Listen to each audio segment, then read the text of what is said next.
বনি ইসরাইল কওম, বনি ইসরাইল জাতি ফেরাউনের অত্যাচার নির্যাতন থেকে নাজাত পাওয়ার পর এবং ফেরাউন ধ্বংসের পরে বনি ইসরাইলের অবস্থা কি হয়েছিল, এরপরে তাদের অবস্থা কি হয়েছিল সে ব্যাপারেই আমরা আজকে আলোচনা করব ইনশাআল্লাহ। আল্লাহ তাআলা যখন বনি ইসরাইল জাতিকে ফেরাউনের জুলুম নির্যাতন থেকে মুক্তি দিলেন এবং ফেরাউনকে তার দলবল সহ লোহিত সাগরে নিমজ্জিত করে ধ্বংস করে দিলেন, এরপরে আল্লাহ তাআলা মূসা আলাইহিস সালামকে এই আদেশ দিলেন তিনি যেন তার কওম বনি ইসরাইলকে নিয়ে তার পূর্বপুরুষদের ভূমি কানানের উদ্দেশ্যে সিরিয়ার পথে তিনি যাত্রা শুরু করেন। সাইয়েদনা মূসা আলাইহিস সালাম আল্লাহ তাআলার দেওয়া নির্দেশ অনুযায়ী তার কওম বনি ইসরাইলকে নিয়ে তিনি এবার কানানের উদ্দেশ্যে সিরিয়া অভিমুখে যাত্রা করলেন। যাত্রাপথে বনি ইসরাইল জাতি বিভিন্ন ধরনের পরীক্ষার সম্মুখীন হয়। যাত্রাপথে মূসা আলাইহিস সালাম তার কওমকে এমন একটি গোষ্ঠী, এমন একটি জনপদের কাছ দিয়ে নিয়ে যাচ্ছিলেন যেই জনপদের লোকেরা মূর্তি পূজায় নিমজ্জিত ছিল। তো বনি ইসরাইল জাতি ওই গোষ্ঠী, ওই জনপদের পূজা অর্চনার জাঁকজমকপূর্ণ অনুষ্ঠান দেখে তাদের মন সেদিকে আকৃষ্ট হয়ে গেল। আকৃষ্ট হয়ে যাওয়ার পর তারা মূসা আলাইহিস সালামকে বলল যে, মূসা, আমরা তো এমন রবের উপরে ঈমান এনেছি, এমন রবের উপাসনা আমরা করি যে রবকে আমরা দেখি না, কিন্তু দেখো এই বংশ বা এই জনপদের মানুষরা তারা এমন একটি জিনিসের পূজা করছে, এমন একটি জিনিসের ইবাদত করছে যার ইবাদত তারা করছে সেটা তাদের সামনে উপস্থিত আছে। সুতরাং তুমিও আমাদের জন্য এমন একটি ব্যবস্থা করো যে আমরাও যেন এমনভাবে উপাসনা করি যে আমাদের উপাস্য আমাদের সামনে উপস্থিত থাকে। এই ঘটনা কোরআনুল কারীমের ৭ নম্বর সূরা সূরাতুল আরাফের ১৩৮ নম্বর আয়াত থেকে রব্বুল আলামিন বর্ণনা করেছেন, وجاوزنا ببني إسرائيل البحر فأتوا على قوم يعكفون على أصنام لهم। রব্বুল আলামিন বলছেন, আমি বনি ইসরাইলকে সাগর পার করে দিলাম, সাগর ডুবি থেকে আমি তাদেরকে নাজাত দিলাম। এরপরে তারা এমন একটি জনপদের কাছ দিয়ে অতিক্রম করছিল যেই জনপদের লোকেরা মূর্তির পূজায় নিমজ্জিত ছিল। তাদের সেই পূজা অর্চনা দেখে বনি ইসরাইলের লোকেরা তাদের নবী মূসা আলাইহিস সালামকে বলল, ক্বালু ইয়া মূসা ইজআল লানা ইলাহান কামা লাহুম আলিহা। তারা বলেছিল, হে মূসা, এরা যেমন করে তাদের উপাস্যকে সামনে রেখে পূজা করছে, উপাসনা করছে, এইরকম আমাদের জন্য তুমি একটি উপাস্য নির্ধারণ করে দাও, আমরাও যেন এরকম উপাসনা করতে পারি। এই কথা শুনে সাইয়েদনা মূসা আলাইহিস সালাম তিনি তার কওমের লোকদেরকে বললেন, ক্বালা ইন্নাকুম কওমুন তাজহালুন। আল্লাহ তাআলার নবী মূসা আলাইহিস সালাম বললেন, হে আমার কওমের লোকেরা, আমার সম্প্রদায়ের লোকেরা, বনি ইসরাইল জাতি, তোমরা তো বড় মূর্খ সম্প্রদায়। এত জাহালত তোমাদের ভেতরে কি করে বাসা বাঁধলো? তোমরা নিজের চোখে তোমাদের রবের কুদরত দেখেছো। তোমরা দেখেছো ফেরাউনের মতো একজন বিরাট শাসক, তার দলবল সহ আল্লাহ কিভাবে ধ্বংস করে দিয়েছেন। তোমরা আল্লাহর কুদরত নিজের চোখে দেখেছো, আবার আল্লাহর রহমতও তোমরা দেখেছো। যেই মিশরে তোমরা এত নির্যাতিত ছিলে, আল্লাহ তার রহমত দিয়ে তোমাদেরকে সেখান থেকে বের করে আনলেন, তোমাদেরকে মুক্তি দিলেন। আল্লাহর কুদরত এবং রহমত নিজের চোখে দেখার পরেও তোমরা এমন জাহেলিপনায় কিভাবে মত্ত রইলে? তোমরা এই গোষ্ঠীর লোকেরা, এই জনপদের লোকদেরকে মূর্তি পূজায় রত দেখে তোমরাও কি এখন মূর্তি পূজায় শামিল হতে চাচ্ছ?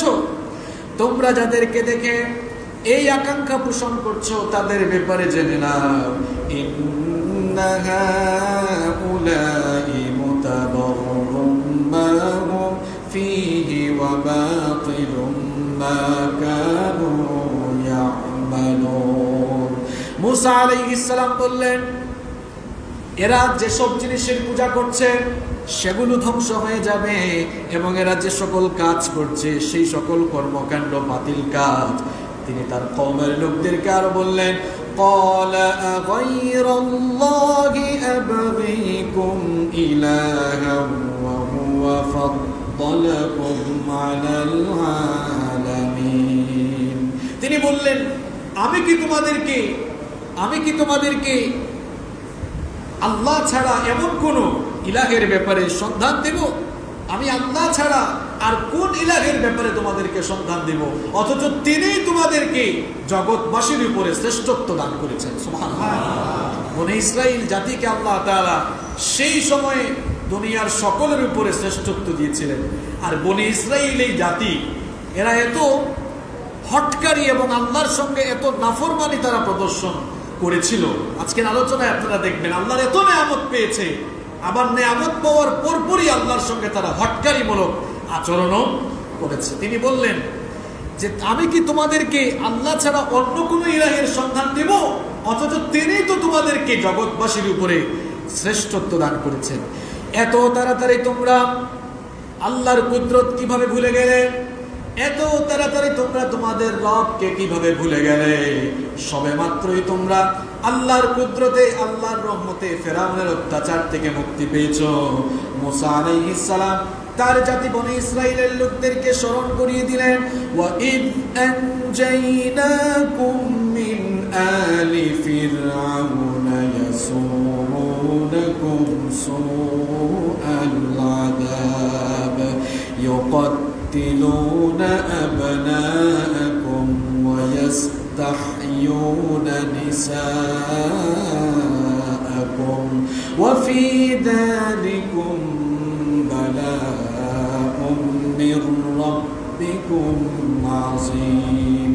মুসা আলাইহিস সালাম বললেন, স্মরণ করো আল্লাহ প্রদত্ত মুজিজার বলে তোমরা কিভাবে সমুদ্র পার হয়েছিলে, তোমরা কিভাবে ফেরাউনের অত্যাচার নির্যাতন থেকে মুক্তি পেয়েছিলে, সেগুলো তোমরা স্মরণ করো। যেই ফেরাউন তোমাদের উপরে অত্যাচার আর নির্যাতনের স্ট্রিম রোলার চালিয়েছিল, যেই ফেরাউন তোমাদের পুত্র সন্তানগুলোকে ধরে ধরে জবাই করে করে হত্যা করেছিল, আর তোমাদের কন্যা সন্তানগুলোকে নিস্তার দিয়েছিল, এটি তোমাদের জন্য একটি বড় পরীক্ষা ছিল। যে আল্লাহ তোমাদেরকে এই ফেরাউন থেকে মুক্তি দিলেন, আল্লাহ প্রদত্ত মুজিজার বলে তোমরা আল্লাহর কুদরত দেখেছ, সেই আল্লাহ তোমাদেরকে মুক্তি দিলেন। আল্লাহর তরফ থেকে এত রহমত পাওয়ার পরে, এত করুণা পাওয়ার পরে, আল্লাহর কুদরত নিজের চোখে দেখার পরে আল্লাহর সঙ্গে কেমনে তোমরা নাফরমানি করো? তিনি তাদেরকে বললেন, আল্লাহই তো তোমাদেরকে মুক্তি দিলেন। দেখেন কেমন জাতি। সবে মাত্রই, আমি তো গত জুমায় ঘটনাটি বলেছিলাম, লোহিত সাগর তারা কার রহমতে পাস হয়েছে? আল্লাহই পার করে দিলেন, আর ওখানে ফেরাউন তার দলবল সহ ডুবিয়ে দিলেন। তিনি বললেন, এই তো সবে মাত্রই তোমরা আল্লাহর রহমতে মুক্তি পেলে, আর আল্লাহর রহমতে সাগর পাস হয়ে যখন তারা কেনানের অভিমুখে যাত্রা করলো, একটি সম্প্রদায়কে দেখলো যারা মূর্তি পূজা করছে, নিজের হাতে মূর্তি বানিয়ে ওই মূর্তির পূজা করছে। তারা বলল যে, মুসা, আমাদেরও এমন একজন রব থাকলে ভালো হইতো, যে রবকে দেখে দেখে আমরা ইবাদত করতে পারতাম। তো মুসা আলাইহিস সালাম বললেন, তোমাদের রব তো এর চাইতে আরো কত উত্তম, কারণ এরা যার পূজা করছে নিজেরা বানিয়ে এটির পূজা করছে। এরা এদের কথার জবাব দিবে তো দূরের কথা, এদের কথাও এগুলা শুনে না। কি বলেন, মূর্তি কি মানুষের কথা শুনে? কথার জবাব দিবে কি? মূর্তি তো মানুষের কথাও শুনে না, উপকার কিংবা অপকার করার ক্ষমতা রাখে না। তিনি বুঝালেন যে তোমরা কোন জাহিলিপনায় তোমরা আবার নিমজ্জিত হয়ে গেলে। মুসা আলাইহিস সালাম যখন তার কওমের লোকদেরকে বুঝালেন, তখন তারা তাদের ভুল বুঝতে পারলো এবং তারা এই জন্য আল্লাহর কাছে ক্ষমা প্রার্থনা করলো। আল্লাহ তাআলাও তাদেরকে মাফ করে দিলেন।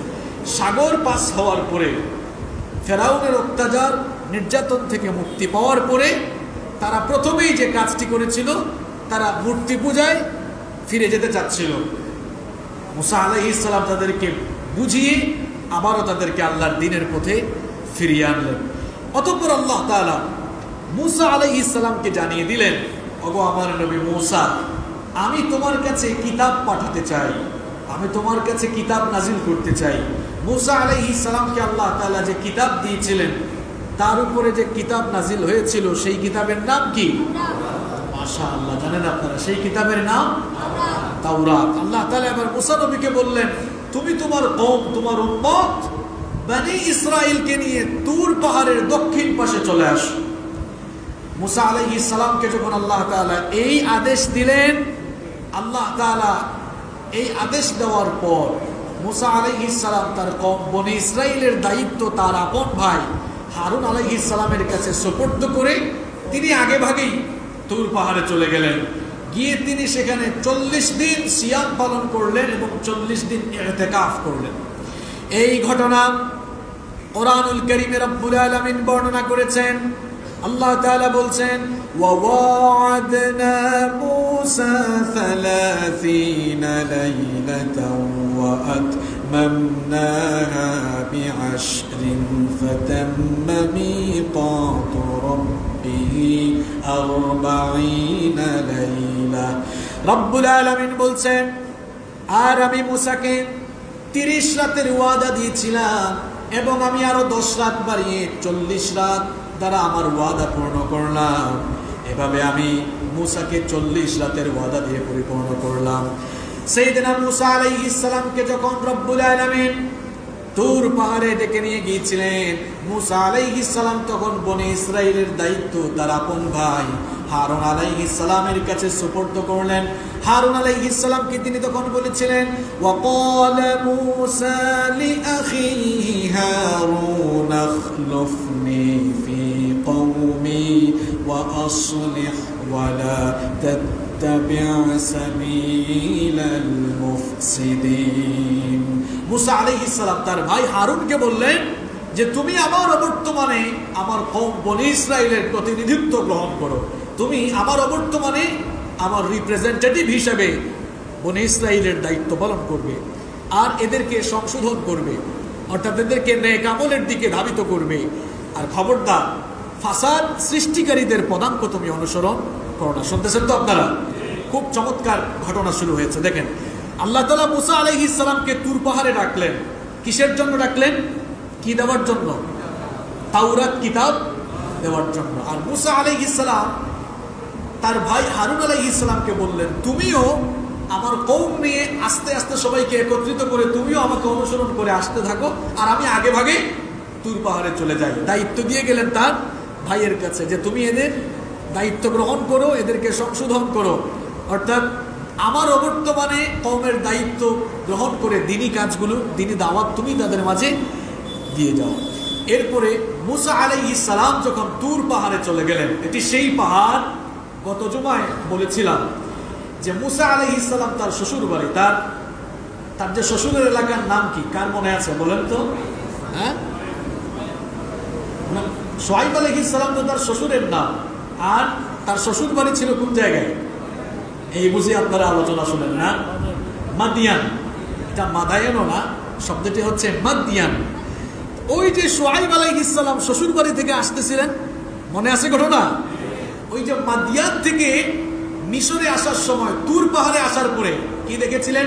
আগুন দেখেছিলেন। ওখানে আল্লাহর সঙ্গে তার জীবনে প্রথমবারের মতো তিনি আল্লাহর সঙ্গে কি করেছিলেন? কথা বলেছিলেন। এরপরে আর তুর পাহাড়েও যাওয়া হয় নাই, আল্লাহর সঙ্গে কথা বলাও। 20 বছর পরে এবার ফেরাউনের অত্যাচার নির্যাতন থেকে মুক্তি পাওয়ার পরে যখন তারা কেনানের উদ্দেশ্যে যাত্রা করছেন, আল্লাহ বললেন তুর পাহাড়ে আসো। কত বছর পরে? কত বছর পরে? 20 বছর পরে আল্লাহ তাআলা আবার মূসা নবীকে যে পাহাড়ে ডেকে নিলেন, তার নাম কি? তুর পাহাড়। তুর পাহাড়ে যাওয়ার পরে মূসা আলাইহিস সালাম 40 দিন ইতিকাফ করলেন। কতদিন? 40 দিন ইতিকাফ করলেন এবং একটানা 40 দিন রোজা রাখলেন। রাইসুল মুফাসসিরিন আব্দুল্লাহ ইবনে আব্বাস রাদিয়াল্লাহু আনহুমা বলেছেন যে তিনি প্রথম যে 30 দিন ইতিকাফ পালন করেছিলেন এবং সিয়াম পালন করেছিলেন, সেগুলো ছিল জিলকদ মাসের 30 দিন। এরপরে আরো 10 দিন আল্লাহ তাআলা বাড়িয়ে দিয়েছিলেন, সেগুলো ছিল দুনিয়ার সবচাইতে উত্তম দিন, জিলহজ মাসের প্রথম 10 দিন। সুবহানাল্লাহ। তাহলে 40তম দিন ছিল কুরবানির ঈদের দিন। কুরবানির ঈদের দিন। ওই দিন আল্লাহ তাআলা মুসা আলাইহিস সালামের সাথে কথা বলে ওই দিন তাকে আল্লাহ তাওরাত কিতাব দান করেছেন। সুবহানাল্লাহ। মুসা আলাইহিস সালাম এবার 20 বছর পরে আল্লাহর সঙ্গে কথা বলতে গিয়েছেন। শুধু যে কথা বলবেন তাই না, 40 দিন একটানা ইতিকাফ করে এরপরে আল্লাহর সঙ্গে কথা বলছেন। আবার শুধু আল্লাহর সঙ্গে কথাই বলছেন না, বরং আল্লাহর কাছ থেকে কিতাবও নিয়ে আসতেছেন। কিতাবের নাম কি? তিনি এত খুশি হলেন, তিনি এত আনন্দিত হলেন, এখন খুশির ঠেলায় তার হৃদয়ে আকাঙ্ক্ষা জাগলো। তিনি বললেন, আল্লাহ খালি কথা বললে হবে না, আর তোমার কাছ থেকে কিতাব নিয়ে গেলে চলবে না, আমার মন চাচ্ছে তোমাকে দেখতে, আমাকে তুমি দেখা দাও। কোরআনে কারীমে এই ঘটনা এসেছে। রব্বুল আলামিন বলছেন, ওয়ালাম্মা জাআ মূসা লিমিকাতিনা ওয়া কাল্লামাহু রাব্বুহু ক্বালা রাব্বি আরিনি আনজুর ইলাইক। আল্লাহ তাআলা বলছেন, মূসা যখন নির্ধারিত সময়ে এসে পৌঁছালো, তার রব তার সঙ্গে কথা বললেন। এজন্য মূসা আলাইহিস সালামকে বলা হয় কালিমুল্লাহ, কারণ তার সঙ্গে কথা বলেছেন কে? আল্লাহর সঙ্গে তিনি কথা বললেন। আল্লাহ তাআলাও তাকে তাওরাত কিতাব দান করলেন। এখন তিনি তখন আল্লাহকে বললেন, রব্বি আরিনি আনজুর ইলাইক, আমার রব আপনার সঙ্গে আমি কথা বলছি, কিন্তু আপনাকে দেখতে মন চায়, আমি আপনাকে দেখতে চাই, আমার সামনে দেখা দেন। এই ঘটনা আমাদের দেশে কত আলেম, কত বক্তা কতভাবে যে বানিয়ে বলেছে। মাআদাল্লাহ, নবীদের কথা বলার ব্যাপারে অত্যন্ত সাবধানতা অবলম্বন করতে হবে। কোরআন এবং হাদিসে যতটুকু এসেছে এর বাহিরে আপনি রস লাগাতে যাইয়েন না। রস লাগাতে গেলেই সমস্যা আছে না? এই ঘটনা তো কোরআনে আছে, আপনি আর রস লাগাতে যান কেন? তিনি বললেন, আল্লাহ আমি আপনাকে দেখতে চাই। আল্লাহ কি বললেন? রব্বুল আলামিন জবাবে বললেন, ক্বালা লান তারানি ওয়ালাকিন ইনজুর ইলাল জাবালি ফাইন ইসতাকাররা মাকানাহু ফাসাউফা তারানি। আল্লাহ তাআলা বললেন, লান তারানি, তুমি কখনো আমাকে দেখতে পাবে না, তবে তুমি যেহেতু আমাকে দেখতে চাচ্ছ, এক কাজ করো, যে পাহাড়ে এসেছো এই পাহাড়ের দিকে একটু নজর দাও, এই পাহাড়ের দিকে তাকাও।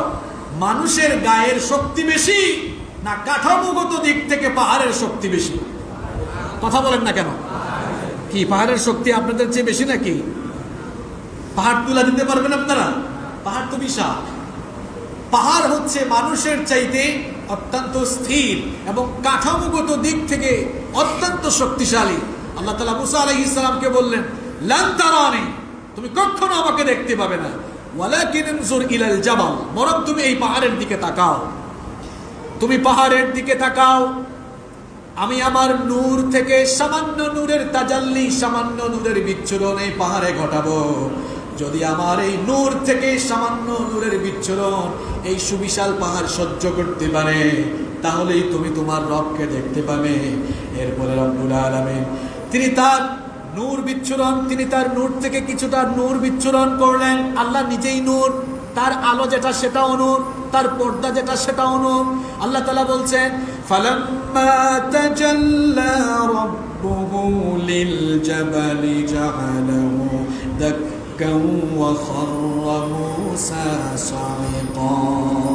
আল্লাহ তাআলা বলছেন, যখন তার রব, মূসার রব যখন তার নূর থেকে নূরের সামান্য তাজাল্লি পাহাড়ের উপর দিলেন, তখন পাহাড় সঙ্গে সঙ্গে তছনছ চূর্ণ বিচূর্ণ হয়ে গেল। আল্লাহু আকবার। খাররা মূসা সাইকা, এবং মূসা সঙ্গে সঙ্গে হুঁশ হারিয়ে বেহুশ হয়ে গেলেন। আল্লাহু আকবার। এখন প্রশ্ন হচ্ছে, আল্লাহ তাআলা তার নূরের কতটুকু পরিমাণ তাজাল্লি ওই পাহাড়ে দিয়েছিলেন? এটি তো আমরা হাবিজাবি বানায়া ব্যাখ্যা করা লাগবে না। নবীজি বলেছেন, হাদিসে এসেছে, নবীজি সাহাবীদেরকে বললেন, তার এই বৃদ্ধাঙ্গুল, কোন আঙ্গুল? এই বৃদ্ধাঙ্গুল কনিষ্ঠ আঙ্গুলের সাথে লাগালেন। দেখছেন, এইভাবে লাগালেন, বৃদ্ধাঙ্গুল কনিষ্ঠ আঙ্গুলের সাথে লাগিয়ে বললেন, আল্লাহ তাআলা সেদিন মূসা আলাইহিস সালাম যেদিন তুর পাহাড়ে গিয়েছিলেন, সেদিন তার নূরের ঠিক এতটুকু, কতটুকু দেখছেন, এই দুই আঙ্গুল একত্রিত করে বললেন, এতটুকু বিচ্ছুরণ, তার নূরের এতটুকু তাজাল্লি ওই তুর পাহাড়ে দিয়েছিলেন। এতটুকু তাজাল্লি দেওয়া মাত্রই তুর পাহাড় চূর্ণ বিচূর্ণ হয়ে গিয়েছে। আল্লাহ আল্লাহ তার নূরের পুরোটা দিয়েছেন। কতটুকু? আল্লাহ নবী আঙ্গুল দিয়ে দেখাইছেন কতটুকু? এতটুকু। তার মানে খুব সামান্য ক্ষুদ্রাতি ক্ষুদ্র নূরের তাজাল্লি আল্লাহ দিয়েছেন, সেখানে তুর পাহাড় জ্বলে পুড়ে। আমাদের দেশের এক বেয়াদব, তার নাম হচ্ছে দেওয়ানবাগী, তার পুরা নামটা কি জানো? আমার তো এখন মনেও আসতেছে না। সে বলছে সে 100 বার নাকি আল্লাহকে দেখছে। মুসা নবীর মতো এত সিনিয়র পয়গম্বর, এত বড় মাপের পয়গম্বর, উলুল আজমি মিনার রুসুল, তিনি আল্লাহকে বলেছেন দেখবেন নূরের তাজাল্লিতে তুর পাহাড় তছনছ, আর সেখানে তার মতো বেয়াদব নাকি 100 বার দেখেছে।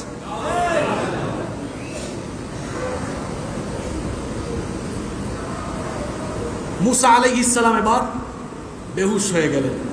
হাদিসের মধ্যে এসেছে, আল্লাহর নবী বলেছেন, এই হাদিসটি মুসলিম শরীফের মধ্যে এসেছে, আল্লাহর নবী বলেছেন হিজাবুহু আন-নূর, আল্লাহ নূর, তার পর্দাটাও নূর। ওয়া ফি রিওয়ায়াতিন উখরা, অন্য রিওয়ায়াতে অন্য বর্ণনায় এসেছে আন-নার, আল্লাহর নূরটা হচ্ছে আগুনের মতো।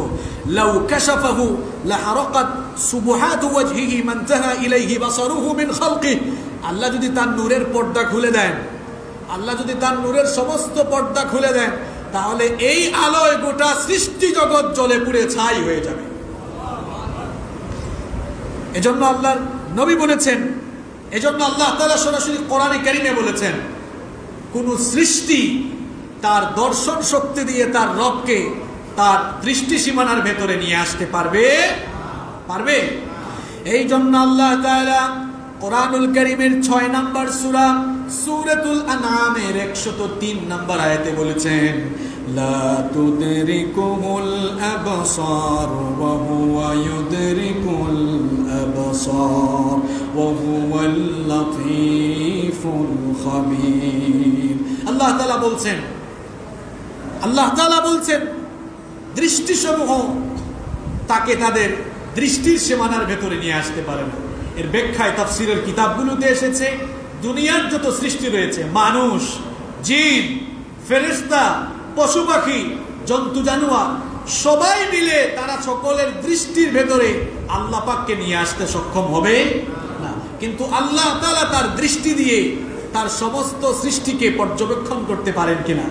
আল্লাহ এই কথাই বলছেন, এই দুর্বল মানুষ তার চর্মচক্ষু দিয়ে স্রষ্টাকে তার দৃষ্টি সীমানার ভেতরে নিয়ে আসতে পারবে না। আবার হাদিসের মধ্যে এসেছে, নবীজি বলেছেন, ইন্নাকুম লান তারাউ রাব্বুকুম হাত্তা তামুতু, তোমরা মৃত্যুর পূর্বে তোমাদের রবকে কখনো দেখতে পাবে না।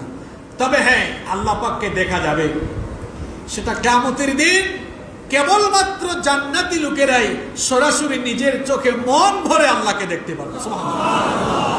এই কথা কোরআনে কারীমে রব্বুল আলামিন বলেছেন, কোরআনে কারীমের 10 নম্বর সূরা ইউনূসের 26 নম্বর আয়াত, আল্লাহ তাআলা বলছেন, লিল্লাযীনা আহসানুল হুসনা ওয়া জিয়াদা।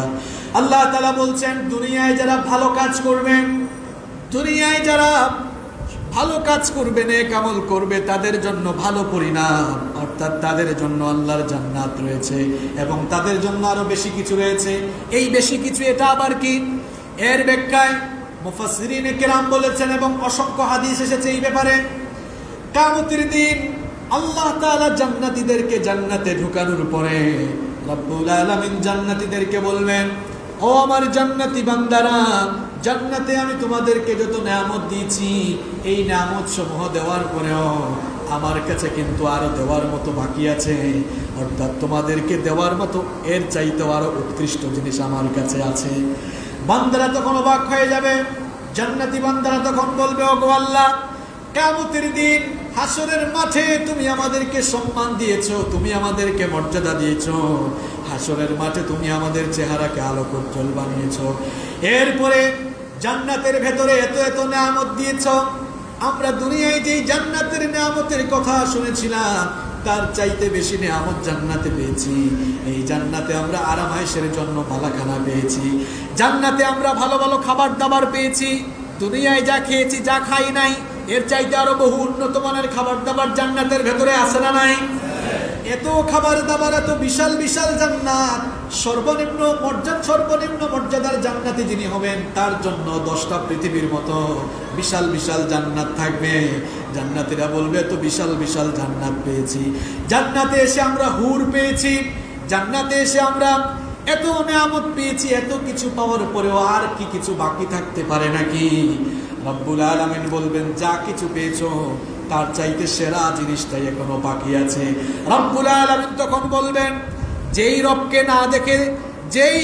না দেখে সেই রবের উপরে তোমরা ঈমান এনেছো, যেই রবকে না দেখে সেই রবের বরত্ব ঘোষণা করে যখন আযান দেওয়া হতো সেই রবের জন্য গিয়ে 5 ওয়াক্ত নামাজ পড়েছো, যেই রবকে না দেখে তার উপরে ঈমান এনে তার ভয়ে রমজান মাসেরও তোমরা রোজা রেখেছো, যেই রবকে না দেখে তাকে ভয় করে যাকাত দিয়েছো, হজ করেছো, যেই রবকে না দেখে ওই ঈমান এনে সেই রবের পথে জীবন যাপন করেছো, সেই রবের দিন কায়েমের জন্য আমরণ সংগ্রাম করেছো, জেলখানায় গিয়েছো, হামলা মামলার শিকার হয়েছো, এমনকি ফাঁসির রশি গলায় দিয়েছো। তুমি তোমার যেই রবের জন্য গোটা জীবনে তো কষ্ট করেছ, শুধুমাত্র সেই রবের দেওয়া জান্নাত নয়, সেই রব আজ তোমাদের সামনে চলে আসবে এবং তোমরা নিজের চোখ দিয়ে মন ভরে তোমাদের রবকে আজ দেখতে পাবে। কোরআনে কারীমে রব্বুল আলামিন বলেছেন, ওয়াজুহু ইয়াওমাইযিন নাযিরাতুন ইলা রাব্বিহা নাযিরা। সেদিন কতক চেহারা আলোকোজ্জ্বল হয়ে যাবে আর তারা তাদের রবের দিকে তাকিয়ে থাকবে। বিশ্বনবী সাল্লাল্লাহু আলাইহি ওয়াসাল্লামকে একদিন সাহাবীরা প্রশ্ন করলেন, হাদিস শরীফের মধ্যে এসেছে, সাহাবায়ে কেরাম জানতে চাইলেন, ইয়া রাসূলুল্লাহ, পড়েন সাল্লাল্লাহু আলাইহি ওয়াসাল্লাম। সাহাবায়ে কেরাম বললেন, হে আল্লাহর রাসূল, হাল নারা রাব্বুনা ইয়াউমাল কিয়ামা, কিয়ামতের দিন আমরা কি আমাদের রবকে নিজের চোখে দেখতে পারবো নাকি? আল্লাহর নবী তখন সাহাবীদেরকে প্রশ্ন করলেন, হাল তুদাররুনা ফি রুয়াতিল কমারি লাইলাতাল বদর, পূর্ণিমার রাতে আকাশে চাঁদ দেখতে তোমাদেরকে কোনো কষ্ট হয় নাকি? সাহাবায়ে কেরাম বললেন, পূর্ণিমার রাতে আকাশের চাঁদ দেখতে কোনো মানুষেরই তো কষ্ট হয় না। আল্লাহর নবী আবারও প্রশ্ন করলেন, হাল তুদাররুনা ফিশ শামসি লাইসা দুনাহা সাহাব, মেঘমুক্ত পরিষ্কার স্বচ্ছ আকাশে দিনের বেলা সূর্য দেখতে তোমাদেরকে কোনো কষ্ট হয় নাকি? সাহাবায়ে কেরাম বললেন, মেঘমুক্ত পরিষ্কার আকাশে সূর্য দেখতে তো কারোরই কষ্ট হয় না। আল্লাহর নবী তখন বললেন, ফা ইন্নাকুম তারাউনাহু কাযালিক, আল্লাহর নবী বললেন, পূর্ণিমার রাতে আকাশের চাঁদ দেখতে মানুষের যেমন কোনো কষ্ট হয় না, মেঘমুক্ত স্বচ্ছ পরিষ্কার আকাশে সূর্য দেখতে যেমন মানুষের কোনো কষ্ট হয় না, তেমনি কিয়ামতের দিন তোমরা জান্নাতে গেলে তোমাদের রবকে দেখতেও তোমাদের কোনো কষ্ট হবে না, অর্থাৎ নিজের চোখে তোমাদের রবকে মন ভরে তোমরা দেখতে পারবে। আল্লাহ যেন আমাদেরকে সেই লোকদের কাতারে শামিল করেন, বলেন আমিন। আল্লাহকে দেখতে চান কি চান না? সেটা দেখা যাবে কোথায় গেলে। কিন্তু দুনিয়াতে আল্লাহর কোন বান্দা আল্লাহ তাআলাকে দেখতে পারবে না। এটি হচ্ছে আহলুস সুন্নাহ ওয়াল জামাআহ এর অভিমত। তো মুসা আলাইহিস সালাম তিনি বললেন, আল্লাহ আমি তোমাকে দেখতে চাই। কথা বলতে বলতে বলেন, আল্লাহ আমি তোমাকে কি করতে চাই? দেখতে চাই। আল্লাহ বললেন, আমাকে দেখবা পরে, আগে দেখো আমার নূরের তাজাল্লি। আর নবীজি বলেছেন কতটুকু? এই যে 2 আঙ্গুল, এই বৃদ্ধাঙ্গুল কনিষ্ঠ আঙ্গুলের সাথে মিলিয়ে আল্লাহ নবী বলেন এতটুকু তাজাল্লি দিতেই তুর পাহাড় কি হয়ে গেল? চূর্ণ বিচূর্ণ হয়ে গেল। মুসা আলাইহিস সালাম সংজ্ঞা হারিয়ে ফেললেন, হুঁশ হারিয়ে ফেললেন। এরপরে তার যখন হুঁশ ফিরে আসলো, তিনি বুঝতে পারলেন যে আমার মতো দুর্বল মানুষ তার এই দুর্বল চর্মচক্ষু দিয়ে মহান রবকে দেখতে পারবে। তিনি এই জন্য লজ্জিত হলেন। লজ্জিত হয়ে তিনি বললেন, ফালাম্মা আফাকা ক্বালা সুবহানাকা তুবতু ইলাইকা ওয়া আনা আউয়ালুল মুমিনিন। তিনি বললেন, তার যখন হুঁশ ফিরে আসলো তিনি বললেন, সুবহানাকা, হে আমার রব, আপনি অতিশয় পবিত্র, আপনি অতিশয় পবিত্র, আপনি সুবহান। আমি যা করেছি যা বলেছি এর জন্য তাওবা করছি, আর আমি মুমিনদের মধ্যে প্রথম। অর্থাৎ তিনি তার এই কর্মকাণ্ডের জন্য অনুতপ্ত হলেন। আল্লাহ তাআলা এবার সাইয়েদনা মুসা আলাইহিস সালামকে তাওরাত কিতাব দিলেন। তাওরাত কিতাব দেওয়ার পরে মুসা আলাইহিস সালামকে জানিয়ে দিলেন, ক্বালা ইয়া মুসা ইন্নী ইসতাফাইতুকা আলান নাসি বিরিসালাতি ওয়া বিকালামি ফাখুদ মা আতাইতুকা ওয়া কুন মিনাশ শাকিরিন। আল্লাহ তাআলা বললেন, হে আমার নবী মুসা, আমি আমার রিসালাত এবং আমার বাক্যালাপ দ্বারা তোমাকে মানুষের উপরে নির্বাচন করেছি, সুতরাং আমি যে কিতাব দিয়েছি এটা গ্রহণ করো আর শুকরগুজারকারী বান্দাদের মধ্যে শামিল হয়ে যাও। এরপরে রব্বুল আলামিন বললেন وَكَتَبْنَا لَهُ فِي الْأَلْوَاحِ مِنْ كُلِّ شَيْءٍ مَوْعِظَةً وَتَفْصِيلًا لِكُلِّ شَيْءٍ فَخُذْهَا بِقُوَّةٍ وَأْمُرْ قَوْمَكَ يَأْخُذُوا بِأَحْسَنِهَا। আল্লাহ তাআলা বললেন আমি তার জন্য তাওরাত কিতাব লিখে দিলাম, ফলকের মধ্যে তাওরাত কিতাব লিখে দিলাম, যার মধ্যে উপদেশ এবং বিস্তারিত ব্যাখ্যা সন্নিবেশিত ছিল। এরপরে আমি তাকে বললাম এটি তুমি শক্তভাবে আঁকড়ে ধরো এবং এর মাধ্যমে তোমার কওমকে তুমি নসিহত করো। এই আয়াতের ব্যাখ্যায় মুফাসসিরিন কেরাম বলেছেন যে মুসা আলাইহিস সালাম, এই আয়াত থেকে প্রতীয়মান হয় মুসা আলাইহিস সালামকে আল্লাহ তাআলা নিজের হাতে তাওরাত লিখে সেই কিতাব দিয়েছিলেন। সুবহানাল্লাহ। তাওরাত এটি কার লেখা ছিল? কথা বুঝতেছেন আমার? আল্লাহ তাআলা নিজে, আল্লাহ তাআলা তার নিজের কুদরতি হাতে তাওরাত কিতাব লিখে মুসা আলাইহিস সালামকে দান করলেন। মুসা আলাইহিস সালামের দুটি বিশেষ শ্রেষ্ঠত্ব ছিল। এক নাম্বার, তিনি সরাসরি কথা বলেছেন কার সাথে? আর দুই নাম্বার, আল্লাহ তাআলা নিজে তাওরাত কিতাব লিখে মুসা আলাইহিস সালামকে দিয়েছিলেন। তার মানে আবার আমাদের নবীর চাইতে কিন্তু মুসা আলাইহিস সালামের মর্যাদা বেশি। কারণ যেখানে অন্যান্য নবীদেরকে কিতাব দেওয়ার জন্য ডেকে নেওয়া হতো, আমার নবীকে আল্লাহ কিতাব দেওয়ার জন্য ডেকে নেন নাই, বরং নবীজি ঘোড়ার উপরে আছেন, জিবরিল চলে এসেছেন ওহী নিয়ে। নবীজি ঘুমের মধ্যে আসেন, সেখানেও জিবরিল ওহী নিয়ে চলে এসেছেন। নবীজি জিহাদের ময়দানে কোরআন চলে এসেছে। নবীজি মক্কায় কোরআনের সূরা বা আয়াতগুলো মাক্কি, নবীজি মদিনায় কোরআনের আয়াত বা সূরাগুলো মাদানী। সুবহানাল্লাহ। নবী যাওয়া লাগে নাই, বরং আল্লাহ ফেরেশতাকে নবীর কাছে পাঠিয়েছেন। সুবহানাল্লাহ। মুসা আলাইহিস সালামকে আল্লাহ তাআলা তাওরাত কিতাব দান করলেন। একবার আদম আলাইহিস সালাম এবং মুসা আলাইহিস সালামের মধ্যে ঝগড়া হলো, বাদানুবাদ হলো, তর্ক বিতর্ক হলো। এই হাদিসটি বুখারী শরীফেও এসেছে, মুসলিম শরীফেও এসেছে। عن أبي هريرة رضي الله عنه عن النبي صلى الله عليه وسلم قال احتج آدم وموسى। আবু হুরায়রা রাদিয়াল্লাহু আনহু এই হাদিসটি বর্ণনা করেছেন। নবী করিম সাল্লাল্লাহু আলাইহি ওয়াসাল্লাম থেকে তিনি হাদিস বর্ণনা করছেন যে নবীজি বলেছেন একবার আদম আলাইহিস সালাম এবং মুসা আলাইহিস সালাম বাদানুবাদে লিপ্ত হয়ে গেলেন। ফাকাল লাহু মুসা, মুসা আলাইহিস সালাম আদম আলাইহিস সালামকে বললেন, ইয়া আদম, হে আদম, আনতা আবুনা খায়্যাবতানা ওয়া আখরাজতানা মিনাল জান্নাহ। হে আদম, আপনি আমাদের সবার বাবা, কিন্তু আপনি আমাদের আশা ভরসা শেষ করে দিলেন। দেখেন কেমন কথা বলতেছেন। মুসা আলাইহিস সালাম আদম আলাইহিস সালামকে বলতেছেন যে খায়্যাবতানা, আপনি আমাদের আশা ভরসা শেষ করে দিলেন, ও আখরাজতানা মিনাল জান্নাহ, আপনি আমাদেরকে নিয়ে জান্নাত থেকে চলে আসলেন এবং আমাদের আশা ভরসা শেষ করে দিলেন।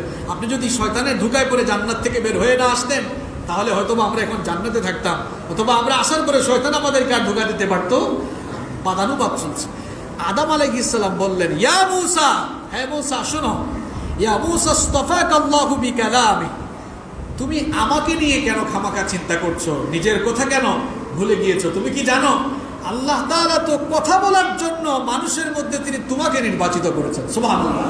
আল্লাহ তাআলা তোমাকে কালিমুল্লাহ উপাধিতে ভূষিত করেছেন। শুধু তাই নয়, ওয়া খাত্তালাকা বিয়াদি, এবং আল্লাহ তাআলা নিজে তোমার জন্য কিতাব লিখে পাঠিয়েছেন। সুবহানাল্লাহ। এরপরে আদম আলাইহিস সালাম বললেন, আতালুমুনি আলা আমরিন, তুমি কি এমন কাজের জন্য আমাকে দোষারোপ করছো? কদ্দারাহুল্লাহু আলাইয়া ক্বাবলা আন ইয়াখলুকানি বি40 সানা, যা আমাকে বানানোর 40 বছর পরে আমার তাকদীরে আল্লাহ যা লিখে রেখেছিলেন, সেই ব্যাপারে কি তুমি আমাকে দোষারোপ করছো? অর্থাৎ তিনি বিষয়টাকে একটু টেকনিক করে তাকদীরের দিকে নিয়ে গেলেন। এবং নবীজি বলছেন দুজনের বাদানুবাদে আদম আলাইহিস সালাম এবং মুসা আলাইহিস সালামের উপরে জয়ী হলেন। সুবহানাল্লাহ। তো মুসা আলাইহিস সালামের একটি মর্যাদা হচ্ছে আল্লাহ তাআলা নিজ হাতে তাওরাত কিতাব লিখে মুসা আলাইহিস সালামকে দান করেছিলেন। ওইদিকে মুসা আলাইহিস সালাম তুর পাহাড়ে আসার সময় কওমের দায়িত্ব দিয়ে এসেছিলেন কার কাছে? মনে আছে আপনাদের? মাশাআল্লাহ। কার কাছে? এখন দায়িত্ব দিয়ে তিনি যে এখানে আসলেন, এখানে এসে কতদিন অবস্থান করলেন? কথা কন না কেন, কতদিন? এই 40 দিনে এরা কামটা করলো কি দেখেন। এই 40 দিনে এরা আবার আল্লাহর ইবাদত বাদ দিয়ে বাছুরের পূজা শুরু করলো। ঘটনা কি ঘটলো দেখেন। মুসা আলাইহিস সালামের সাথে আল্লাহ কথা বলছেন।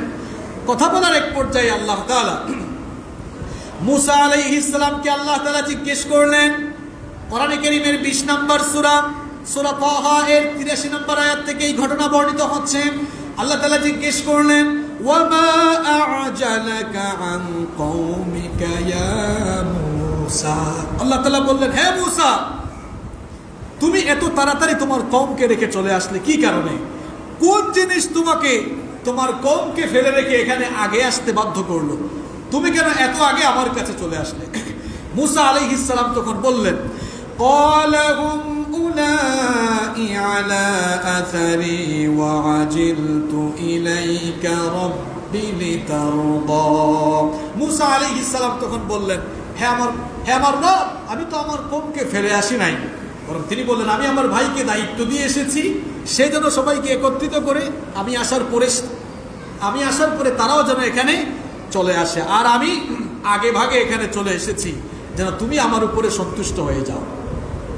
এখন মুসা আলাইহিস সালাম এই 40 দিন কি ঘটতেছে তিনি না জানলো, আল্লাহ তাআলা জানেন কিনা? আল্লাহ জানেন কিনা? আল্লাহ তাআলা তখন বললেন, তুমি যে তোমার কওমকে রেখে এসেছো, এদের অবস্থা কি হয়েছে জানো নাকি? আল্লাহ তাআলা বললেন, ক্বালা ফাইন্না ক্বাদ ফাতান্না কওমাকা মিন বা'দিকা ওয়া আদাল্লুহুমুস সামিরি। আল্লাহ তাআলা বললেন, তুমি এখানে আসার পরে তোমার কওম এরা পথভ্রষ্ট হয়েছে। সামিরি তাদেরকে পথভ্রষ্ট করে দিয়েছে। কে পথভ্রষ্ট করে দিয়েছে? সামিরি, একজন লোকের নাম। এই সামিরি তাদেরকে পথভ্রষ্ট করে দিয়েছে। সামিরি তাদেরকে অলরেডি গোবৎস বাছুরের পূজায় তাদেরকে নিমজ্জিত করে ফেলেছে। ঘটনাটি হচ্ছে এই, মুসা আলাইহিস সালাম তার ভাই হারুন আলাইহিস সালামকে দায়িত্ব দিয়ে তিনি যখন চলে আসলেন, এই সামিরি মুসা আলাইহিস সালামের অনুপস্থিতির এই সুযোগে বনি ইসরাইলকে পথভ্রষ্ট করলো। সামিরি হচ্ছে মুসা আলাইহিস সালামের কওমের মধ্যে মুনাফিক। মুনাফিক আমাদের উম্মতের মধ্যেও আছে না নাই? মুনাফিক কারা? যে মুখ দিয়ে বলে একটা করে, মুখ দিয়ে বলে ইমানদার, কাজ করবে বেঈমান। এরা হচ্ছে তো এই সামিরি মুসা আলাইহিস সালামের অনুপস্থিতিতে কি করলো দেখেন। মুসা আলাইহিস সালামকে যখন আল্লাহ তাআলা আদেশ দিয়েছিলেন, ফেরাউনের অত্যাচার নির্যাতন যখন মাত্রা ছাড়িয়ে গিয়েছিল, আল্লাহ তাআলা মুসা আলাইহিস সালামকে আদেশ দিয়েছিলেন যে রাতের বেলা তুমি তোমার উম্মত বনি ইসরাইলকে নিয়ে মিশর ছেড়ে চলে যাও। গত জুমায় আপনাদেরকে বলেছিলাম না? তো বনি ইসরাইলের লোকেরা মুসা আলাইহিস সালামের সাথে মিশর ছেড়ে চলে যাচ্ছিল। মিশর ছেড়ে চলে যাওয়ার সময় তারা মুসা আলাইহিস সালামের অগোচরে মুসা আলাইহিস সালামকে না বলে তারা একটা কাজ করে ফেলেছে। সেই কাজটা হচ্ছে, ফেরাউন সম্প্রদায়ের কেউ যেন তাদেরকে সন্দেহ না করে, তারা যে মিশর থেকে বের হচ্ছে কেউ যেন তাদেরকে সন্দেহ করতে না পারে, এই জন্য বনি ইসরাইলের লোকেরা ফেরাউনের বংশের লোকদের কাছ থেকে কিছু অলংকার, স্বর্ণের গহনাগাটি নিয়ে আসলো, এই বলে যে তোমরা আমাদেরকে কিছু স্বর্ণ ধার দাও, আমরা উৎসবের জন্য একটু বাইরে যাচ্ছি, 2-1 দিন পরে আমরা আসার পরে তোমাদেরকে এটা ফেরত দিয়ে দিব। স্বর্ণ অলংকার ধার করে নিয়ে যাচ্ছে।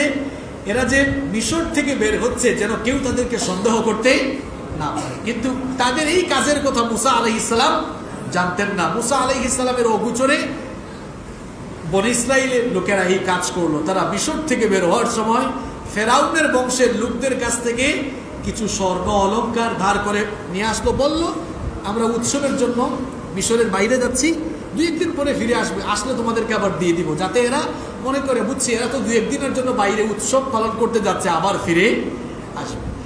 কিন্তু এরা যখন সাগর পার হয়ে গেল, আল্লাহ তাআলা যখন মুসা আলাইহিস সালামের উম্মত বনি ইসরাইলকে লোহিত সাগর পার করে দিলেন, আর ফেরাউনকে তার দলবল সুদ্ধা লোহিত সাগরে ডুবিয়ে দিলেন, নিমজ্জিত করে ধ্বংস করে দিলেন, বনি ইসরাইল তো আর মিশরে ফিরে আসলো না, এবং এদের কাছে আর যে স্বর্ণ অলংকারগুলো তাদের কাছ থেকে ধার এনেছিল তাদের কাছে আর ফেরত দেওয়ারও সুযোগ থাকলো না। সামিরি তাদেরকে বলল, মুসা আলাইহিস সালাম যখন তুর পাহাড়ে চলে গেলেন, এই সামিরি বলল, দেখো তোমরা যে বনি ইসরাইলের কাছ থেকে স্বর্ণ অলংকার ধার করে নিয়ে আসছিলা, এখন তাদেরকে তো এগুলো ফেরত দেওয়ারও কোনো সুযোগ নাই, কারণ আমরা মিশর থেকে চলে এসেছি। আবার এগুলো তোমরা নিজেরাও ব্যবহার করতে পারবা না, কারণ ধার করা জিনিস তো তোমরা নিজেরা, এখন ধার করে নিয়ে আসা জিনিসগুলো তোমরা যদি ব্যবহার করো এটা তোমাদের জন্য জায়েজও হবে না। তো সামিরি বলল, তাহলে তোমরা এক কাজ করো, তোমরা যেন গুনাহের ভাগীদার না হও, একটা গর্ত খুঁড়ে গর্ত খনন করে সেই গর্তের মধ্যে সেই স্বর্ণ অলঙ্কারগুলো নিক্ষেপ করো। এখন মুসা আলাইহিস সালামের ভাই হারুন আলাইহিস সালামের কানেও এই কথা বলো। এই কথা হারুন আলাইহিস সালাম শোনার পরে, হারুন আলাইহিস সালাম তিনি অত্যন্ত সহজ সরল প্রকৃতির মানুষ ছিলেন, তিনিও সামিরির সাথে একমত হলেন। তিনি বললেন, সামিরি যা বলেছে ঠিকই বলেছে, কারণ এগুলো তাদের কাছে আমরা এখন ফিরিয়েও দিতে পারবো না, আবার আমরা এগুলো ব্যবহারও করতে পারবো না। হারুন আলাইহিস সালাম বললেন, ঠিক আছে, গর্ত খনন করো। এবার গর্ত খনন করা হলো। গর্ত খনন করার পরে সমস্ত অলঙ্কারাদি সেই গর্তের মধ্যে ফেলা হলো। এরপরে হারুন আলাইহিস সালাম বললেন, সেখানে আগুন জ্বালিয়ে দাও। এবার আগুন জ্বালিয়ে দেওয়ার পরে দেখা গেল সেই অলঙ্কারগুলো গলে গেল। এবার সামিরি সে একটা কাজ করলো। এই সামিরি অত্যন্ত সূক্ষ্মদর্শী, চালাক, খুব চতুর একজন লোক ছিল। সে মুসা আলাইহিস সালামের কাছে কাছে থাকতো। যেদিন সাগর ডুবির দিন, যেদিন আল্লাহ তাআলা ফেরাউনকে দলবল সহ লোহিত সাগরে ডুবিয়ে মেরেছিলেন, সেই দিন জিবরিল আমিন মুসা আলাইহিস সালামের কাছে এসেছিলেন এবং সামিরি এটা দেখেছিল। ভালো করে শোনেন, সামিরি জিবরিল আমিনের যে অবতরণ সেটা লক্ষ্য করেছিল এবং জিবরিল আমিনের ঘোড়ার পা যেই যেই জায়গায় পড়েছে সে লক্ষ্য করে দেখলো জিবরিল আমিনের ঘোড়ার পদচিহ্ন যেখানেই পড়েছে সেই জমিন সজীবতা ফিরে পেয়েছে। সুবহানাল্লাহ, সেখানে প্রাণের একটি স্পন্দন জেগেছে। এটি সে লক্ষ্য করে সকলের অগোচরে যেই যেই জায়গায় পদচিহ্ন পড়েছিল সেখান থেকে এক মুঠো মাটি সংগ্রহ করে সবার অগোচরে সে তার কাছে রেখে দিল।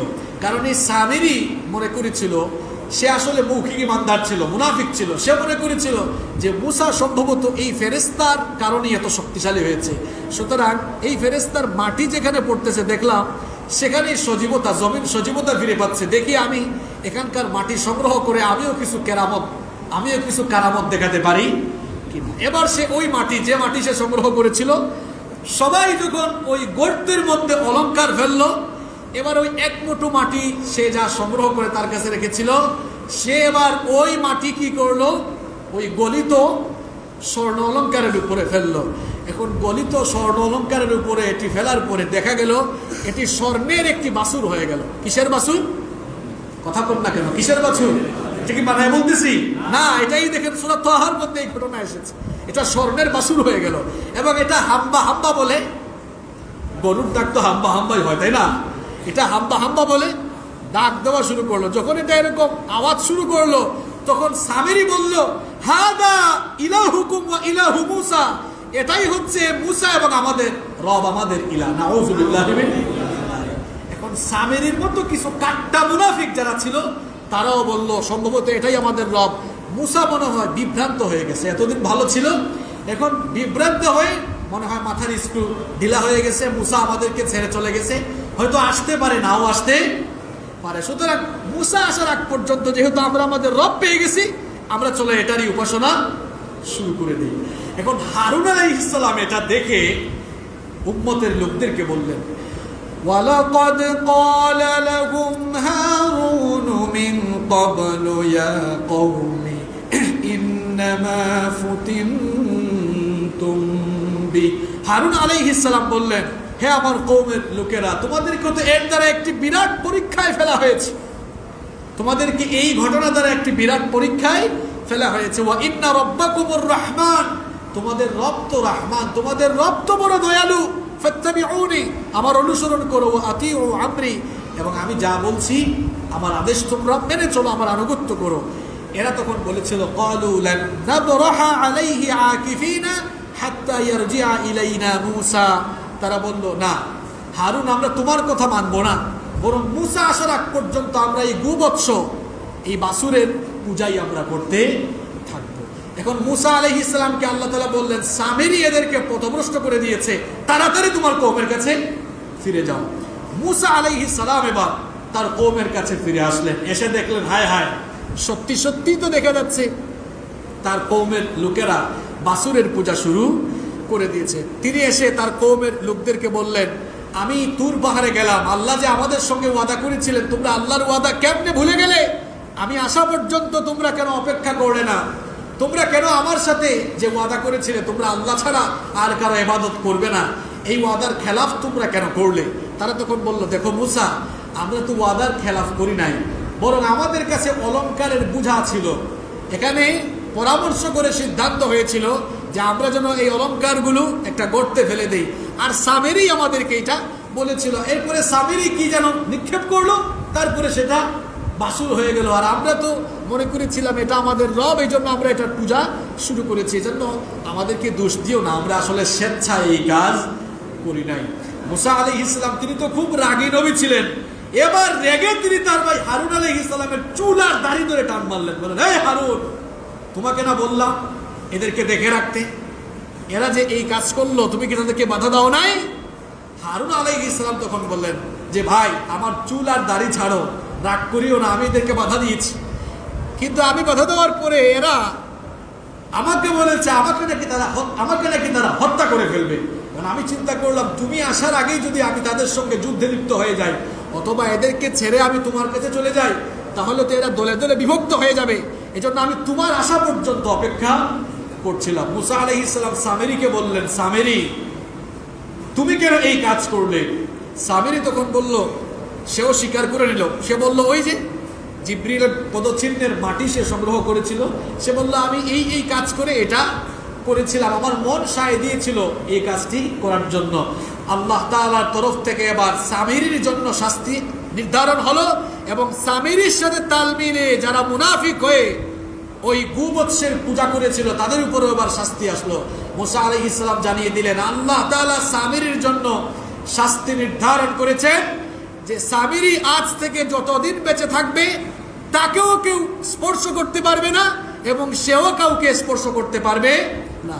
মুসা আলাইহিস সালাম সামেরিকে বললেন যে, তুমি যতদিন বেঁচে থাকবে তুমি শুধু তোমার সামনে যারা থাকবে সবাইকে বলবে, লা মিসাস, আমি অস্পৃশ্য, অর্থাৎ আমাকে স্পর্শ করো না, আমি অস্পৃশ্য, আমাকে স্পর্শ করো না। এটা একেবারে গজব দিয়ে ধ্বংস করে দেওয়ার চাইতেও কিন্তু আরো মারাত্মক গজব। অর্থাৎ যতদিন সে বেঁচে ছিল আল্লাহর গজব ছিল যে তাকে কেউ ছুঁইতে পারতো না, সেও কাউকে ছুঁইতে পারতো না। যে তাকে ছুঁইতো অথবা সে কাউকে ছুঁলে সঙ্গে সঙ্গে দুজনেই জ্বরে আক্রান্ত হয়ে যেত। এভাবেই সামেরি মৃত্যুর আগ পর্যন্ত এই গজবে সে নিমজ্জিত ছিল। আর যারা সামেরির সাথে গোবৎসের পূজায় নিমজ্জিত হয়েছিল, আল্লাহ তাআলা বললেন, মুসা, এদের সবাইকে মৃত্যুদণ্ড দাও। এদের মধ্যে এরপরে মুসা আলাইহিস সালাম আল্লাহর নির্দেশ মোতাবেক, আল্লাহর নির্দেশ অনুযায়ী তাদেরকে বললেন যে যারা গোবৎসের পূজা করেছে তাদেরকে হত্যা করা হবে। অনেককে হত্যা করার পরে বাকিরা যখন আল্লাহর কাছে তওবা করলো, আল্লাহ তাদেরকে মাফ করে দিলেন এই শর্তে যে এখন তোমরা বাইতুল মুকাদ্দাসে জিহাদের জন্য যাবা। এই ঘটনা সামনে আসতেছে, আমরা বলবো এই শর্তে আল্লাহ তাদেরকে মাফ করে দিলেন। এরপরে মুসা আলাইহিস সালাম ফিরে আসলেন কোন কিতাব নিয়ে? কথা বলেন, কোন কিতাব নিয়ে? মুসা আলাইহিস সালাম বললেন, দেখো আল্লাহ তাআলা তো আমাকে তাওরাত কিতাব দিয়েছেন, এখন এই তাওরাত কিতাবের উপরে তোমরা ঈমান আনো। দেখেন, এত আযাব গজব আল্লাহর কুদরতের তো কিছু দেখার পরেও মুসা আলাইহিস সালাম যখন তাওরাত কিতাব নিয়ে আসলেন, তখন তারা কি বলল? তারা বলল, মুসা, তুমি বললেই কি আমরা এটা বিশ্বাস করে ফেলবো? এমনও তো হতে পারে এই 40 দিন তুমি কইছিলে আমরাও জানি না, এমনও হতে পারে 40 দিন তুমি বসে বসে নিজে নিজে এটা লেখে এখন এনে বলতেছো এটা আল্লাহর কিতাব, আমরা এটা বিশ্বাস করি না। তবে হ্যাঁ, আল্লাহ যদি নিজে আমাদেরকে জানিয়ে দেন এটা তার কিতাব, তাহলে আমরা বিশ্বাস করবো। আর তুমি যে দাবি করতেছো তুর পাহাড়ে আল্লাহ তোমার সঙ্গে কথা বলেছেন, কই আমরা তো শুনি নাই। আমরা যদি নিজের কানে শুনি আল্লাহ তোমার সঙ্গে কথা বলতেছেন, আর আল্লাহ যদি নিজে ঘোষণা দেন এটা আল্লাহর কিতাব, তাহলে আমরা ঈমান আনবো। কেমন জাতি দেখছেন? আর মুসা আলাইহিস সালাম তিনি এবার আল্লাহর কাছে বললেন যে আল্লাহ, আমি এখন কি করবো? আল্লাহ তাআলা জানিয়ে দিলেন যে তুমি এদেরকে বলো, ঠিক আছে, তোমরা আমার সাথে তুর পাহাড়ে চলো। তুর পাহাড়ে গেলে আমি যে আল্লাহর সঙ্গে কথা বলছি সেটা তোমরা নিজের কানে শুনতে পাবা। এবার বনি ইসরাইলের লোকেরা কি করলো? বনি ইসরাইলের লোকেরা তাদের মধ্য থেকে 70 জন লোককে নির্বাচিত করলো। কয়জন লোককে? 70 জন লোককে নির্বাচিত করে এদেরকে মুসা আলাইহিস সালামের সাথে পাঠিয়ে দিল। বলল এরা আমাদের প্রতিনিধি, এরা তোমার সঙ্গে যাবে, এরাই সব কিছু দেখবে যে তুমি আসলেই আল্লাহর সঙ্গে কথা বলেছো কি না। এখন এদেরকে নিয়ে মুসা আলাইহিস সালাম তুর পাহাড়ে গেলেন। মুসা আলাইহিস সালাম এদেরকে নিয়ে তুর পাহাড়ে যাওয়ার পর মুসা আলাইহিস সালাম আল্লাহর সঙ্গে কথা বললেন। দেখেন আগে বলেছিল আল্লাহ যে তোমার সঙ্গে কথা বলছেন আমরা নিজের কানে না শোনা পর্যন্ত বিশ্বাস করব না। এখন ওই 70 জন গিয়ে নিজের কানেই শুনলো আল্লাহ তাআলা মুসা আলাইহিস সালামের সঙ্গে কথা বলছেন। নিজের কানে শোনার পর এবার কি বলতেছে জানেন? এবার বলতেছে এটাই যে আল্লাহ, এটা আমরা কেন বিশ্বাস করব? এটা তো অন্য কারো আওয়াজও হইতে পারে। কেমন জাতি দেখছেন? এখন বলতেছে দেখেন সূরা বাকারার 55 নম্বর আয়াত। এখন তারা বলতেছে না মুসা খালি আওয়াজ শুনে ঈমান আনবো না, বরং ইয়া মুসা লান নুমিনা লাকা হাত্তা নারাল্লাহু জাহরা, নিজের চোখে তোমার আল্লাহরে না দেখে আমরা ঈমান আনবো না। শুধু আওয়াজ শুনলে হবে না, নিজের চোখ দিয়ে আল্লাহরে দেখতে চাই। এখন মুসা আলাইহিস সালাম তো মনে মনে বলতেছেন যে আমি দেখতে গিয়ে আমার যে অবস্থা হয়েছিল এখন না জানি তোমাদের উপরে কোন গজব। তারা বলতেছে না, না দেখে ঈমান আনবো না। তখন কি হলো? আল্লাহ তাআলা বলছেন যে ফাআখাযাতকুমুস সাঈকা, একটি বিরাট বজ্রনিনাদ, বজ্রপাত তো বুঝেন আপনারা, যে নোয়াখালীর মানুষরা বলে ঠাডা পড়ছে, এইরকম তুর পাহাড়ের উপরে এই 70 জনের উপর ঠাডা পড়লো। কি পড়লো? সবগুলা জায়গায় শেষ, মরে গেছে। মুসা আলাইহিস সালাম দেখলেন যে আমারে তো আল্লাহ বেহুশ করছেন আর এদেরকে আল্লাহ একেবারে কথা কন না কেন মেরে ফেলছে। আল্লাহ তো আমার উপরে কিছুটা দয়া করছে, আল্লাহ আমাকে মারে নাই। আল্লাহ আমাকে আগের বার আমি বলছিলাম আল্লাহ দেখতে চাই, তখন আমি কি হয়ে গিয়েছিলাম। এখন আল্লাহ যখন আল্লাহকে এরা দেখতে চাইছে এমন ঠাডা পড়ছে একদম সবগুলা মরে গেছে। এখন মুসা আলাইহিস সালাম বলেন আল্লাহ এরা যে এখন মরে গেল, আমি যদি একা একা আমার কওমের কাছে ফিরে যাই, এমনিতেই এরা এত নাফরমান, এরা আমার উপর দোষ দিবে যে আমি মনে হয় 70 জনকে একাই মেরে ফেলছি। তিনি বলেন আল্লাহ এদেরকে আবার তুমি পুনরায় জীবন দাও। আল্লাহ তাআলা জীবন কেড়ে নেওয়ার পরেও জীবন দিতে পারেন কিনা? মুসা আলাইহিস সালামের দোয়া আল্লাহ কবুল করলেন, এদেরকে আবার আল্লাহ জীবন দিলেন। এরা অবাক হয়ে গেল, হায় হায় মরার পরে আবার জিন্দা হলাম কেমনে? তারা তাদের ভুলের জন্য এবার মাফ চাইলো। বলল মুসা আল্লাহকে আর দেখা লাগবে না, আল্লাহকে দেখার জন্য দেখতে চেয়ে যে ঠাডা উপরে পড়ছে এই ভুল আর জীবনে করবো না। এবার এই 70 জনকে নিয়ে মুসা আলাইহিস সালাম বনি ইসরাইলের কাছে গেলেন। 70 জন সাক্ষী দিল। তারা বলল যে হ্যাঁ সত্যি সত্যি মুসার সাথে আল্লাহ কথা বলেছেন এবং আল্লাহ বলেছেন এটি আল্লাহর কিতাব। সুবহানাল্লাহ। এখন এই 70 জন তো দেখছে, বাকিরা দেখে নাই। এখন আগে তো তারা ওয়াদা দিয়েছিল যে ঠিক আছে আমাদের 70 জন যা বলবে আমরা তাই। এখন তো মেনে নিল তারা। এখন আল্লাহর কিতাব তাওরাত মুসা আলাইহিস সালাম তাদের সামনে দিয়ে বললেন এবার তোমরা তোমাদের মতো চলতে পারবে না, চলতে হবে কার বিধান মতো? আর আল্লাহর বিধানগুলো যেই কিতাবে আল্লাহ দিয়েছেন সেই কিতাবের নাম।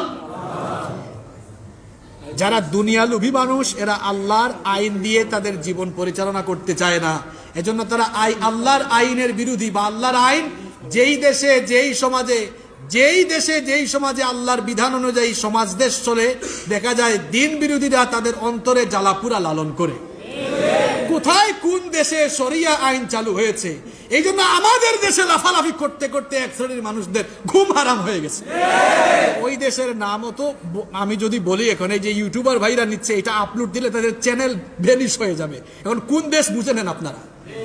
এখন কোন দেশে শরিয়া আইন চালু হয়েছে, ওই দেশে কেন শরিয়া আইন চালু হলো, এখন এই দেশ থেকে লাফালাফি করতেছে।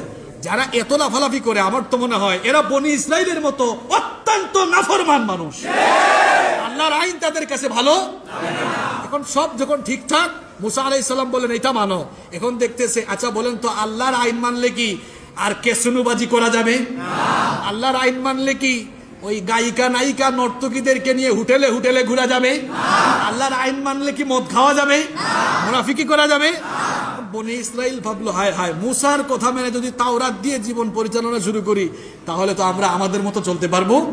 তারা আপত্তি করলো, মুসা এই কিতাব দিয়ে জীবন চালাইতে পারবো না। এখনো যারা আল্লাহর কিতাব অনুযায়ী জীবন পরিচালনা করতে পারে না কিংবা আল্লাহর বিধানগুলোকে মেনে নিতে যারা অস্বীকার করে, এরা নামের ইমানদার হলেও আসলে তারা বেঈমান মুনাফিক।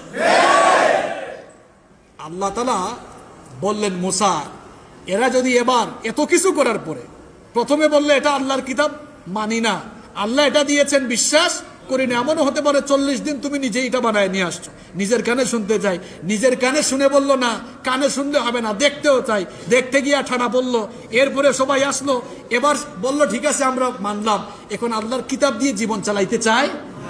এবার আল্লাহ তাআলা সূরা বাকারার 63 নম্বর আয়াতে কি বললেন, যেটা আজকের খুতবার শুরুতে আয়াতটা আমি পড়লাম। আল্লাহ তাআলা তখন বললেন, ওয়া ইয আখাযনা মিসাকাকুম ওয়া রাফা'না ফাওকাকুমুত তুর। আল্লাহ এবার তুর পাহাড়কে তুলে নিলেন, তুর পাহাড় তুলে তাদের মাথার উপরে রাখলেন। আল্লাহু আকবার। আল্লাহ তুর পাহাড়, আসলে যে যেমন, ওই যে বলে না যেমন কুকুর তেমন, তো যে যেমন তারে এমন শাস্তি দেওয়া লাগে। তুর পাহাড় মাথার উপরে রেখে আল্লাহ বললেন, এই আমার তওরাত কিতাব অনুযায়ী জীবন চালাবা না এই পাহাড় উপরে ফেলাইয়া একদম আবার ঠাড়া ফেলাবো? এখন দেখতেছে হায় হায়, তুর পাহাড় যদি পরে বাঁচবে একটাও? আবার বলতেছে না আল্লাহ মানবো, ঠিক আছে অসুবিধা নেই, সব মেনে চলবো। আল্লাহ ছেড়ে দিলেন। এই ছেড়ে দেওয়ার পরে এরপরে এদের অবস্থা কি হলো? এই বনি ইসরাইল জাতিটা কিন্তু সাংঘাতিক জাতি, এদের আরো কাজ কারবার আপনারা আগামী জুমায় আরো দেখবেন, যেটা কেমন জাতি, এরা খাওয়া দাওয়া খায়।